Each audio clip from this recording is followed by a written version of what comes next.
kabarnya Bu? Baik, ibu juga gimana? Alhamdulillah baik, sehat ya. Pertemuan kita hari ini menindaklanjuti obrolan ya Bu ya, kita sebelumnya terkait dengan observasi ya gitu, kita akan mengadakan itu. Jadi apa saja persiapan yang Ibu sudah siapkan gitu. Jadi mungkin yang pertama adalah tentang tujuan pembelajaran untuk pertemuan besok. Oke. Tujuan pembelajaran saya menggunakan kelas 12 IPS 4 ya Bu ya. Dimana tujuan pembelajarannya karena menganalisis tentang keadaan politik, sosial, ekonomi dan hukum masa reformasi.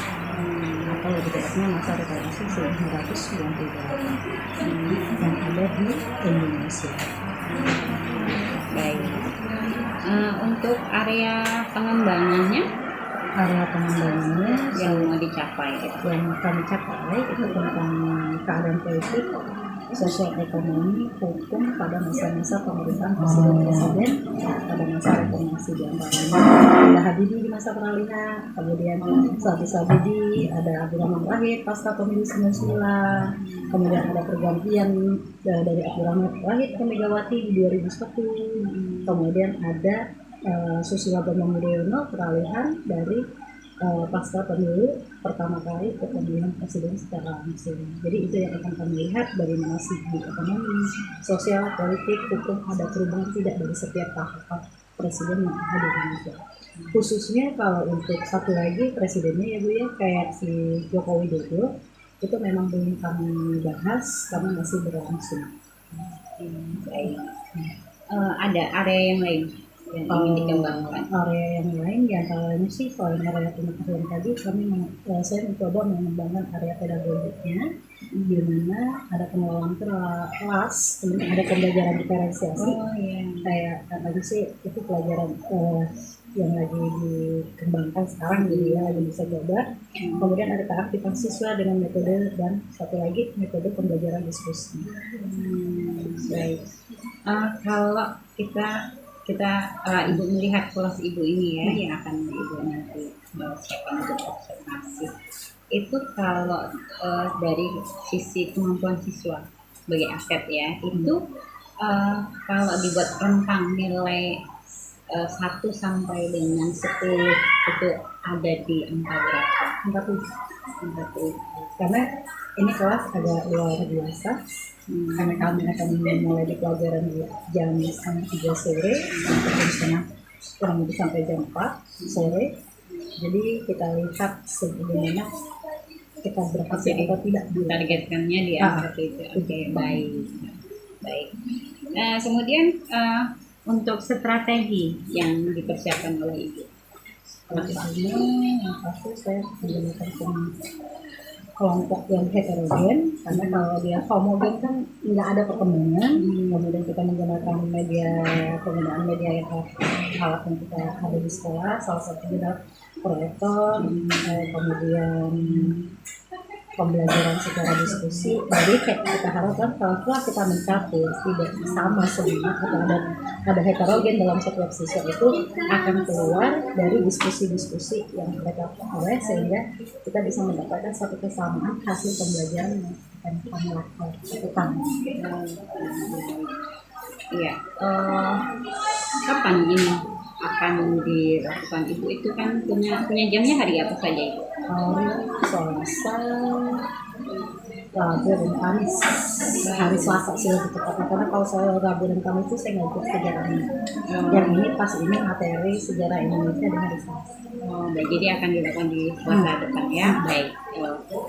Kalau begitu terima kasih Ibu. Insya Allah kita ketemu di hari observasi di hari Selasa insya Allah Ibu ya. Jam 2:30 sore. Ya. Terima kasih Ibu. Waalaikumsalam warahmatullahi wabarakatuh. Selamat siang. Bentar nih Bu. Bentar, semangatnya ya, walaupun kita udah hampir setengah 3. Hari ini kita ketemu kembali dengan pembelajaran sejarah Indonesia. Sebelum kita memulai pembelajaran hari ini, Ibu absen dulu ya. Siapa yang mau masuk hari ini? Banyak. Advent. Advent. Mana dia? Biasa, Bu. Coba ibu absen satu-satu ya. Si Aldi, Adi mana Adi? Kamu kemarin masuk nggak? Sehat, Di? Harry? Sehat. Sehat. Paksain masuk dari bisa 6. Wah, alhamdulillah. Ini ada lagi nih. Si Laila mana Laila? Yang lainnya nggak ibu tanya, si Laila ini yang ibu tanya. Hai, sehat Hai? Semangat belajar hari ini Hai? Siap kita belajar tentang perubahan hari ini? Siap. Oke, terima kasih. Oke, siapa lagi? Tio ada nggak? Nggak ada. Apa alasannya si Tio? Apa? Dagang? Jalan. Mungkin Tio lagi punya keperluan ya, yang tidak bisa ditinggal. Eko ada Eko? Ada. Bu, kok nggak nanya si Jenis sama Chandra Bu? Ada lah pasti. Chandra ada. Wah. Chandra hilang Chandra. Oke, selain mereka siapa lagi? Nggak ada ya? Sigit nggak nanya Bu? Sigit kemarin baru kirim surat, dia sakit. Jogja. Saya Sigit kan masih sakit kan? Di Jogja kan? Iya. Oke, semuanya selain itu nggak ada lagi ya? Nggak ada. Oke, semuanya terima kasih. Setelah informasi absen ini kita akan sesuai dengan perjanjian kita minggu kemarin bahwa kita akan menggunakan belajar berdasarkan diferensiasi, di mana kita akan belajar sesuai dengan gaya belajar kita, yaitu gaya belajar ada kinestetik, ada audio. Nah, dari sini kita hari ini masih materi kita adalah tentang reformasi atau perubahan yang ada di Indonesia.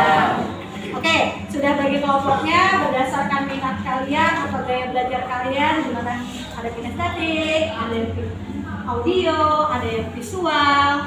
Sudah siap? Ya. Untuk mempelajari materi reformasi atau demokrasi reformasi di Indonesia, perubahan di Indonesia, kita mau tidak mau, kita harus memastikan dulu. Kita balik ke belakang sebentar tentang runtuhnya Orde Baru, kemudian kita masuk apa saja sih yang terjadi di masa reformasi. Oke, kita lihat di depan. Ibu sudah siapkan media belajar kita.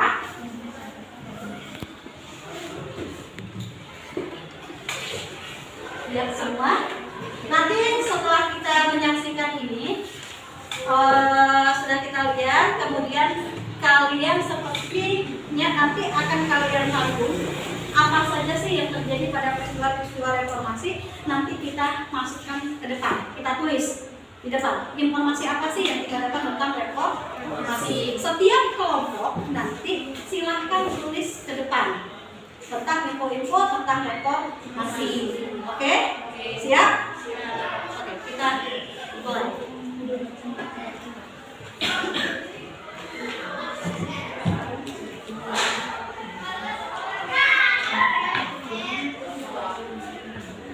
Indonesia pada masa reformasi. Apa saja yang harus kita pelajari? Pertama ada standar kompetensi. Kita akan mengkonstruksi atau membangun tentang perjuangan bangsa Indonesia sejak masa reformasi, masa proklamasi sampai masa reformasi. Sedangkan yang menjadi kompetensi dasar kita adalah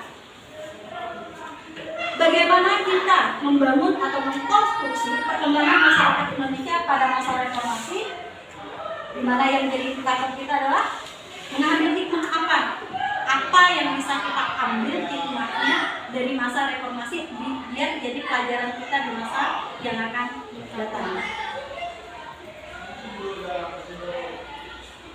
Bagaimana jatuhnya Soeharto, kemudian menganalisis berbagai kebijakan politik ekonomi tentang Habibie, jatuhnya Habibie, kemudian Gus Dur, kemudian ada Megawati, kemudian ada yang SBY. Sedangkan yang terakhir, presiden kita yang terakhir belum boleh kita bahas ya, karena masih dalam masa menjabat. Jadi kalau orang masih masa menjabat belum boleh dibahas. Karena bukan apa nak? Karena belum selesai.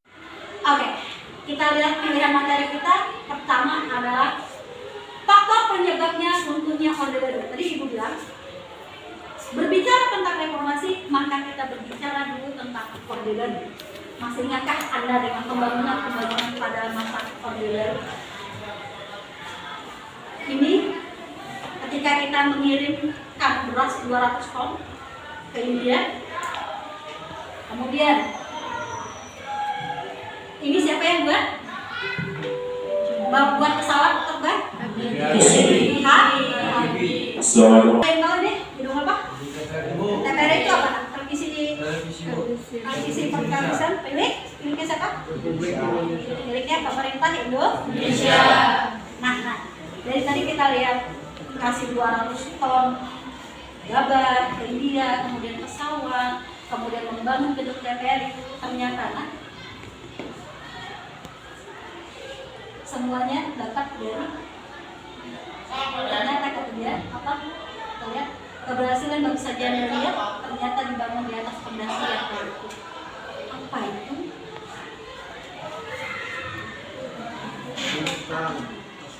Wah, utang. Berapa banyak utangnya? 30 sampai 40 miliar. Uang semua itu ya. Dolar, Bu. Dolar. Paling 15.000. Waduh.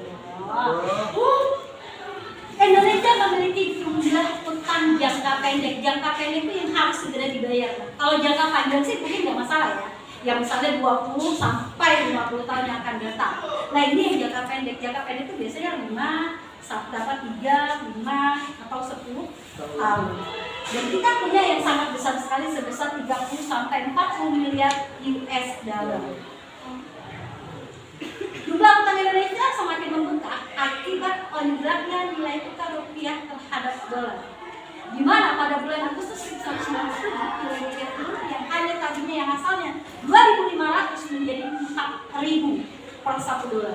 Kemudian berubah lagi pada 98 menjadi 17.000 US dollar. Sangat luar biasa.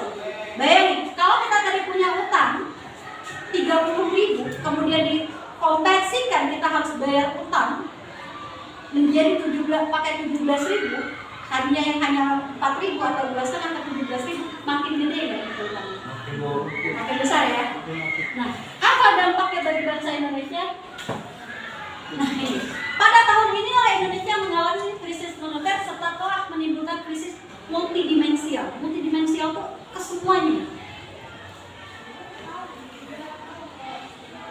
Kondisi tersebut membuat masyarakat atau melakukan aksi pada pemerintah menuntut kepada pemerintah agar segera memperbaiki keadaan. Jadi keadaan kayak gini nih jangan lama-lama.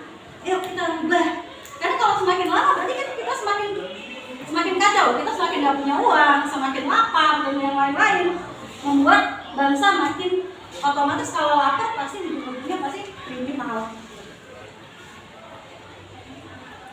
Pada sidang umum pada tanggal 1 Maret bulan 1 sampai 11 Maret 98 Soeharto kembali ditetapkan. Kalau tadi kita punya masalah ekonomi, di masalah politik kita punya baru. Apa masalah politik kita? Soeharto kembali dipilih menjadi Presiden Republik Indonesia yang ke-6 kalinya. Ke-6 kalinya ditetapkan menjadi Presiden Republik Indonesia. Kita sudah memasuki masa politik. Hal tersebut memicu kuatnya arus demonstrasi tentang Soeharto. Loh Soeharto nggak bisa bangun ekonomi, kok dia dipilih lagi? Makin banyak orang-orang yang tidak setuju terhadap Soeharto.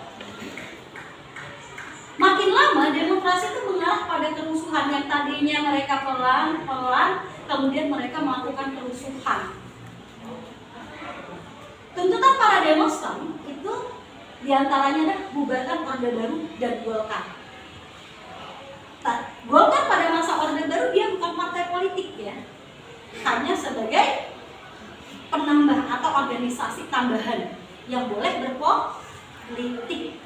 Siapa isinya? Para siapa? Masih ingat nggak? Para pegawai negeri sipil. Hapuskan duit fungsi ABRI. Kemudian hapuskan KKN. Tegakkan supremasi hukum, HAM, dan demokrasi. Ini tuntutan para pendemo. Ini tuntutan para pendemo. Bubarkan Orde Baru dan Golkar, hapuskan fungsi ABRI, hapuskan KKN, tegakkan supremasi hukum, HAM, dan demokrasi. Nah, di sini ada yang kita garis bawahi. Dua fungsi ABRI. ABRI memiliki dua fungsi. Fungsi pertama sebagai militer. Yang fungsi kedua dia berpolitik.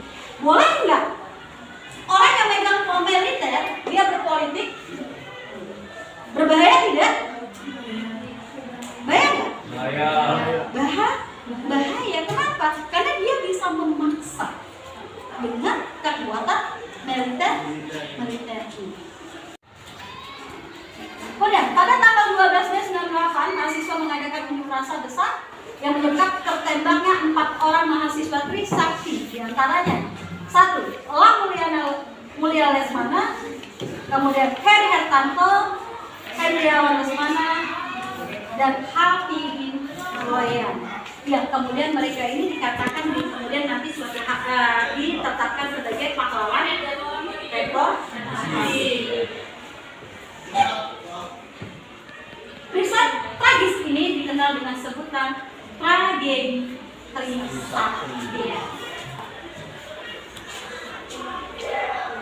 Pasca tragedi Trisakti, maka keesok hariannya, apa yang di tanggal 13-14 Mei, terjadi kerusuhan besar tersebut menyebabkan jatuhnya ratusan korban jiwa dan harta benda. Di sini, waktu saya jelaskan kita minggu kemarin bahwa di sini terjadi pendarahan, pengambilan paksa, bahkan terjadi konflik-konflik sosial terhadap etnis-etnis tertentu waktu kita membahas Orde Baru. Dan untungnya Orde Baru, disinilah terjadinya benar-benar terjadi luar biasa kerusuhan pada konflik sosial di masyarakat Indonesia yang kemudian banyaknya etnis Tionghoa yang terkena diskriminasi. Sasaran unjuk rasa mengarah ke gedung DPR MPR RI dengan tuntutan utama pelaksanaan sidang istimewa MPR dan pencabutan mandat MPR dari Soeharto. Mereka menuntut, mahasiswa di sini menuntut bahwa Soeharto harus turun. Kalau mandatnya dicabut atau surat perintahnya dicabut, Soeharto tidak lagi jadi presiden. Sehingga mereka benar-benar sampai menduduki MPR DPR. Kalian lihat salah satu dokumentasinya bahwa MPR DPR itu diisi oleh para mahasiswa. Para mahasiswa benar-benar menuntut ayo turunkan Soeharto.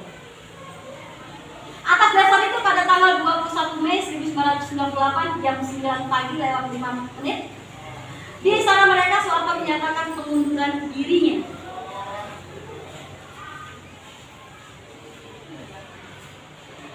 Dengan mundurnya Soeharto maka berakhirnya Orde Baru. Dengan munculnya pemimpin baru kita kenal yang kemudian kita kenal dengan sebutan reformasi. Reformasi adalah apa mungkin? Perubahan. Karena apa perubahannya? Nah, ketika reformasi berubah, pemimpin pertama yang menggantikan adalah wakilnya sesuai Konstitusi Republik Indonesia. Nah, siapa wakilnya pada saat itu? B.J. Habibie. Kita lihat. Diangkat pada tanggal 21 Mei 1998. Tugas Habibie adalah mengentaskan krisis ekonomi, menciptakan pemerintahan yang bebas dari KKN, membantu menjalankan tugas tersebut membentuk kabinet reformasi pembangunan. Masa kepemimpinan Habibie yaitu berapa tahun? Dari 98 sampai 90. Jadi berapa tahun? 1 tahun. Masa kepemimpinan Habibie dengan tugas pokok reformasi pembangunan dalam rangka melakukan dan menormalisasikan. Bagaimana perjalanannya? Kita lihat. Dia bilang kita bebas korupsi dan nepotisme tugas utamanya, kemudian memaksimalkan presiden dan masa jabatannya selama 2 periode. tentang hak asasi manusia, kemudian dia tentang pengamalan Pancasila. Pada 13 November Undang Unjuk Rasa kembali terjadi. Apakah yang mereka unjuk rasa? Tentang memberantas kekuasaan Orde Baru sampai ke akar-akarnya. Jadi pada masa Habibie itu unjuk rasa itu makin menjadi dan makin ramai, makin rusuh dia, karena mereka menuntut ayo cepat, harus cepat pemilu. Karena Habibie dianggap, kenapa mereka minta cepat pemilu? Karena Habibie dianggap warisannya Orde Baru. Mereka pengen cepat-cepat, ayo dong ganti presiden. Gue nggak mau lagi ini, aku nggak mau ini lagi. Saya pengen presiden baru. Kenapa? Kalau masih Habibie, maka Orde Baru belum selesai.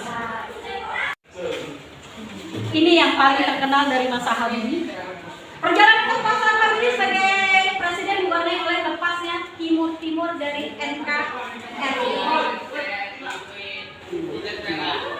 Hal tersebut membuat rapor merah sehingga lapor pertanggungjawaban ditolak MPR.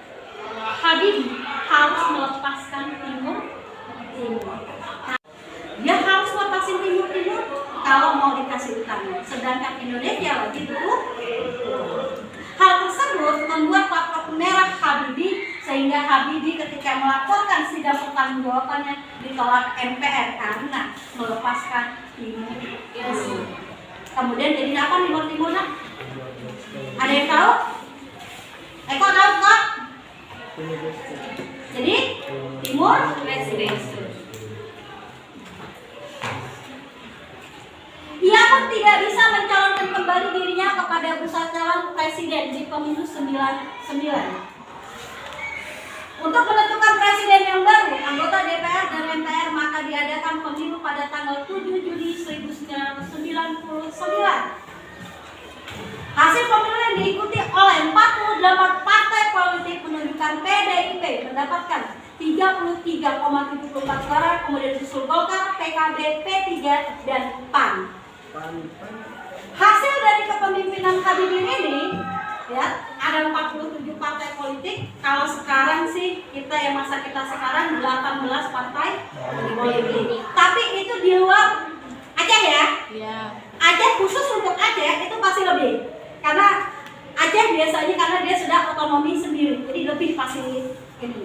Pada tanggal 20 Oktober, MPR berhasil memilih Kiai Haji Abdurrahman Wahid dan Megawati sebagai presiden dan wakil presiden. Oke, dari sini kita tahan dulu.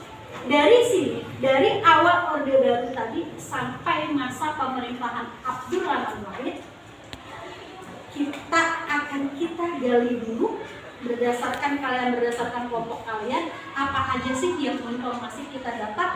Nanti setelah kita dapat baru kita masuk lagi ke Presiden Abdurrahman Wahid, Megawati, kemudian Susilo Bambang Yudhoyono. Kalau si Bapak yang ada di depan sudah boleh dibahas? Belum. Sekali lagi, Joko Widodo belum boleh dibahas. Nah, oke. Silahkan kalian diskusikan sama kelompok kalian apa aja sih yang menjadi poin pokok tentang masa reformasi sampai dengan pemerintahan Habibie. Oke, silahkan diskusikan kepada teman-teman kelompoknya. Kalau sudah dapat, silahkan tulis di depan. Oke.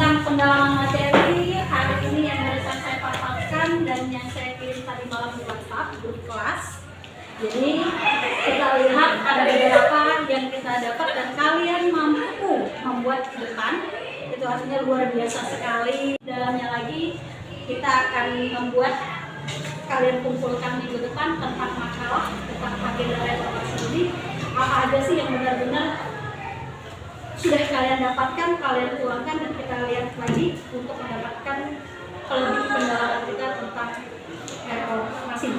Kita kumpulkan minggu depan any question atau ada pertanyaan tentang materi reformasi atau sudah paham semua? Ada.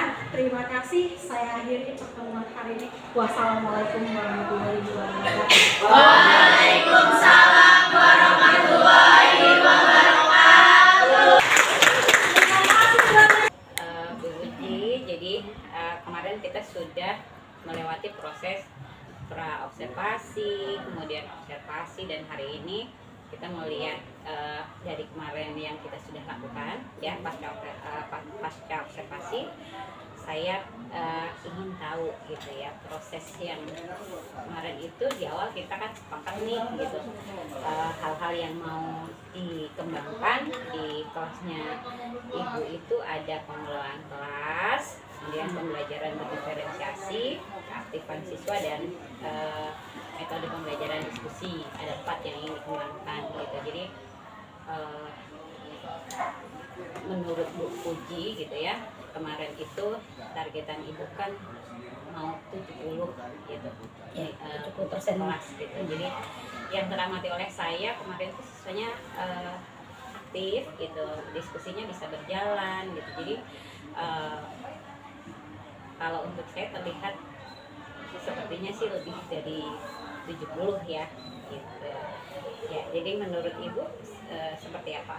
Menurut saya kan kita namanya 12 IPS 4 ini ya, semua orang mengatakan menurut, jadi saya ngambil sesuatu yang luar biasa banget di 12 IPS 4 Bu, karena makanya saya targetnya nggak tinggi-tinggi 70%. Kemudian kita menggunakan metode yang Pak kenalkan baru ini kan, kami pas 12 masih ke-13, kemudian itu pakai metode kurikulum merdeka diferensiasi ini. Begitu kita jalankan di luar dugaan, lebih semangat gitu, anak-anaknya lebih bagus, lebih aktif, bahkan lebih apa ya, kayaknya lebih nyaman karena mereka bekerja dalam kelompok-kelompok kecil, lebih hidup, lebih tersampaikan apa yang kita sampaikan.